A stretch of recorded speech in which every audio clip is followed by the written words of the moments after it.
Hi there, Sandra here from the Schwowin's Nest. I am so glad you could join me today because I have something exciting to share with you.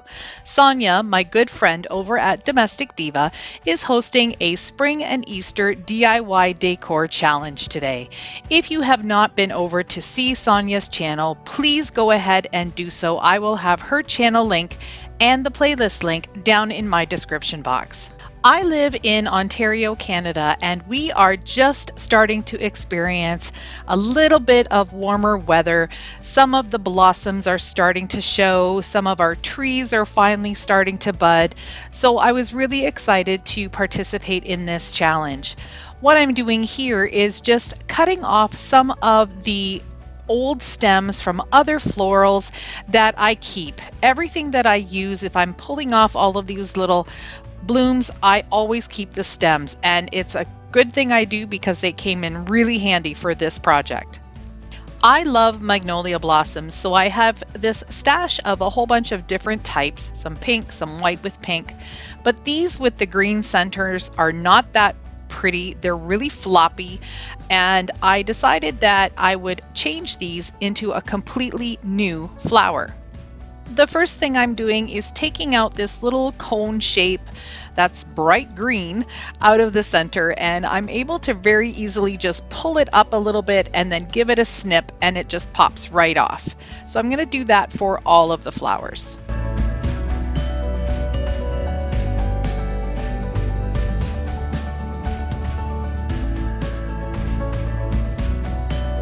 I've got my glue gun warmed up and ready to go, and what I'm going to do is add just a dab of hot glue to about 3/4 up the petal, and then I'm going to hold the two petals together because I want to achieve a closed flower bloom.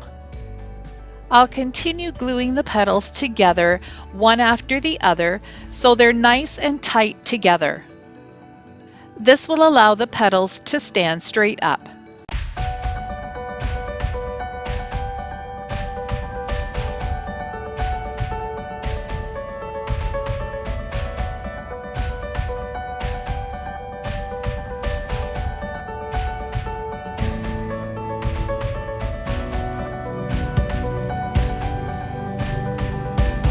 Have you figured out yet what I'm doing?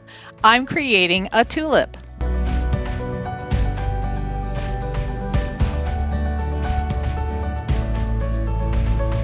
Now that I have all my tulips made, I'm going to be gluing the tulip onto the stems that I cut earlier.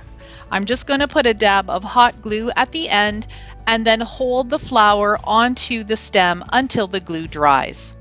The green stems that I have are all different shades, so I'm going to take this floral tape that I got at the Dollar Tree. I've had it in my stash for a while, and I'm going to start at the very base of the flower and cover up the glued part, and then I'm just going to stretch and wrap it around all the way down the stem.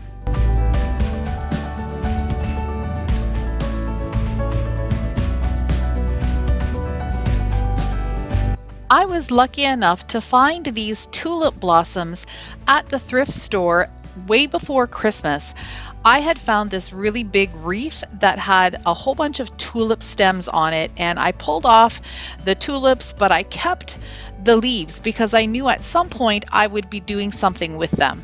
So what I'm going to do is just put some glue down at the bottom of the leaves inside. There's two of them glued together. Then I'll place my stem inside and then just hold it secure until the glue dries.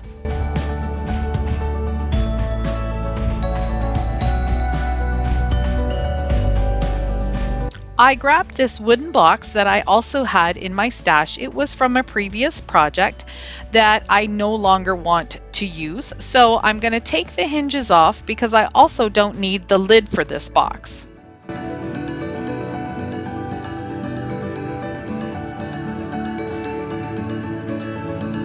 I'm using some fine grit sandpaper just to sand off the sheen of this ink. It was a paint pen that I used on this, so I just want to get that kind of cleaned off, make sure that there isn't any shine and there isn't any bumps from the paint that might show through when I give it a new coat of paint. The paint I'm using for this project is Martha Stewart Home Decor Chalk Paint in Summer Linen. This little paint pot is actually one of the first chalk paints that I ever purchased, and I like the paint. It's a little on the thicker side, so I did have to add some water to it to get it into more of a workable form. But that's what happens with chalk paint. As it ages and as it oxidizes with oxygen in the air, it does get thicker.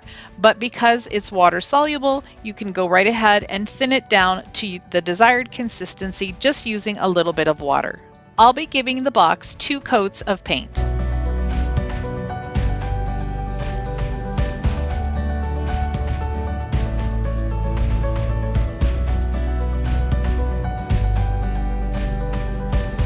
I'm really starting to enjoy using stencils for my projects. I do like to do some hand drawing, but it is a lot easier just using some stencils.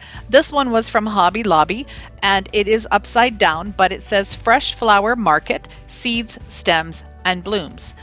I'm only going to be using the market and the seeds, stems, and blooms. I won't be using the fresh flower on this project. I have been a crafter my whole life, and I've got a bunch of these acrylic paints in my craft closet, and I thought, you know what, I better start using them. Some of them are actually starting to dry out and get thick, so I figured why not just use them up. I'm using a dollar store stencil brush, and I'm just going to use an up and down pouncing motion to fill in the stencil. If this is your first time visiting my channel, I would love for you to hit that red subscribe button and stay tuned. If you are a current subscriber or viewer, thank you so much for your support.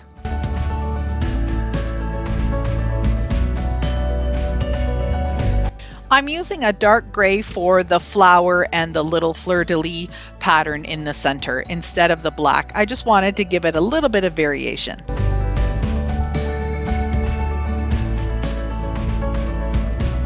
So now I'm going to remove the stencil, and as I mentioned earlier, it's really important not to load your brush too heavy with paint.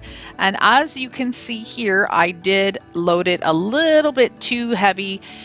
For the M and the A and for the word blooms, there's a little bit of bleed through. So I'm going to just take a small brush, dip it into my linen color, and just do some fixing. I've got some bare dark wax, which is dark brown, and I'm going to give this project an antique or weathered look. It's going to look kind of old. If you want to know a few other ways of how to distress, I'll link my 3 ways to distress video up in the corner. Using wax is a really easy way to distress. All you need is a soft cloth. I'm just using a piece of a t-shirt, dip it into the wax, and then rub it onto your project. You can make it darker if you want. You can leave it lighter. It really is totally up to you. Now that I have the box complete, it's time to get my tulips all set up. I've got this green floral foam from Dollarama. I'm going to put the whole chunk in, and I'm going to stand it on its end so it is the same height as the box. Then I'm going to add some other pieces of styrofoam because I don't want to glue this in. I want to be able to remove this if I want to use the box for something else in the future. I have 7 tulips in total, so I'm going to start in the center at the back with the tallest tulip and then work my way gradually down to the sides. I'm going to put some in front, some in back. I ended up moving the tulips around a couple of times until I got the look I wanted.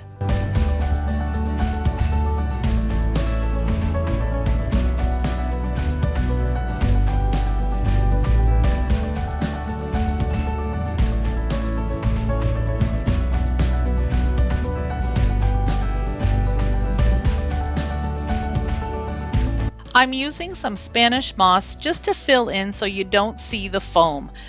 Again, I'm not making any of this permanent. I'm just laying it in and tucking it around.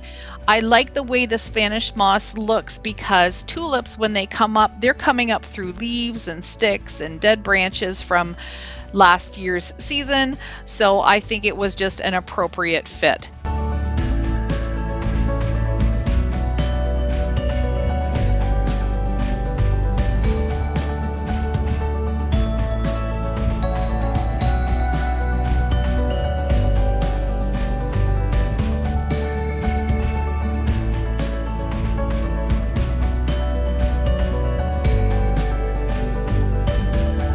I just love how this project turned out.